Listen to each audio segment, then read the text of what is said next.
గబ్బర్ సింగ్ సినిమాకి ఒక ఫ్యాన్ లాగా వచ్చిన సుజిత్, ఆ గుంపులో వచ్చిన ఒక సుజిత్ ఇప్పుడు పవన్ కళ్యాణ్ గారితో ఒక సినిమా చేస్తున్నారు. అదే టైంలో మీ సినిమా కూడా సైమిల్టేనియస్గా షూట్ జరుగుతుంది. అవును. ఒక ఫ్యాన్ డైరెక్టర్ అయితే పవన్ కళ్యాణ్ గారు ఇచ్చే స్పేస్ ఎలా ఉంటుంది? యా, ఇందాక గణేష్ గారు చెప్పినట్టు కళ్యాణ్ గారికి ఏదన్నా ఇబ్బందికరమైన డైలాగు సన్నివేశం ఉంటే తప్ప ఇది నాకు సూట్ అవుద్దా లేదా అంటారు తప్ప నేను చేయను అని ఎప్పుడు అనరు. నాతో నాకే పోటీ, నాకు నేనే పోటీ అనే డైలాగ్ చెప్పడానికి ఆయన ఇప్పుడు ఏంటి పోటీలు ఏంటి, ఎవరితో ఏంటి పోటీలు, డైలాగ్ అవసరం అన్నప్పుడు దాన్ని బిఫోర్ ఆఫ్టర్ ఎక్స్ప్లెయిన్ చేసి ఆ రోజు సెట్కి ఎస్ జే సూర్య గారు కూడా వచ్చారు. నెక్స్ట్ ఇంట్రెస్టింగ్ ఏంటంటే సుజిత్ రెడ్ కాశీ తువ్వాలు కట్టుకొని గబ్బర్ సింగ్ చూస్తూ బయటకు వచ్చిన వీడియోస్ నేను కూడా చూశాను.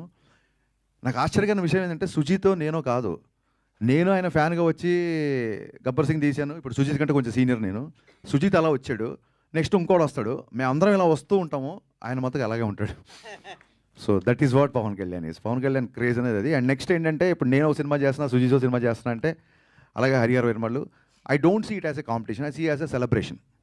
ఇప్పుడు చాలామంది ఫ్యాన్స్ కూడా ఇప్పుడు ఒక పవన్ కళ్యాణ్ ఫ్యాన్గా ఒక పవన్ కళ్యాణ్ సినిమా వస్తుంది, ఆల్రెడీ ఓజీ టీజర్ అందరికీ నచ్చింది, అందరు ఫ్యాన్స్ లాగే నేను వస్తాను. ఇప్పుడు వాళ్ళ ఓజీ సైడ్ నుంచి అప్డేట్ ఉందని చెప్పి, అంటే పవన్ కళ్యాణ్ గారు మా సినిమా చేసిన నెంబర్ ఆఫ్ డేస్ చాలా తక్కువ, అందులోంచే మేము ఒక గ్లిమ్స్, 2 టీజర్లు, చాలా ఫోటోలు వదిలేసాం.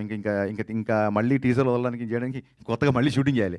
సో ఓజీ నుంచి అప్డేట్ వస్తుంది కాబట్టి మేము పెద్దగా ఈసారి అప్డేట్ చేయట్లేదు. We're also going to celebrate OG update this time.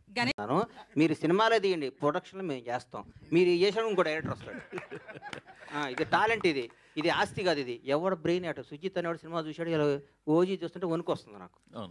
Cinema చూశాడు, అట్లాంటి సుజితులు 10 మంది వస్తారు. ఇక్కడ ఎవరు రావచ్చు? హరీష్ శంకర్ అనేవాడు ఒక మామూలు సామాన్యమైన మధ్యతరగతి ఒక అద్భుతమైన ఒక బ్రాహ్మణ కుటుంబంలో పుట్టిన ఒక కుర్రాడు వచ్చి గబ్బర్ సింగ్ సినిమా తీసా అంటే ఇది ఏం టాలెంట్? ఎవరబ్బాయి ఇలా దాసనాడు రావా? ఏనా?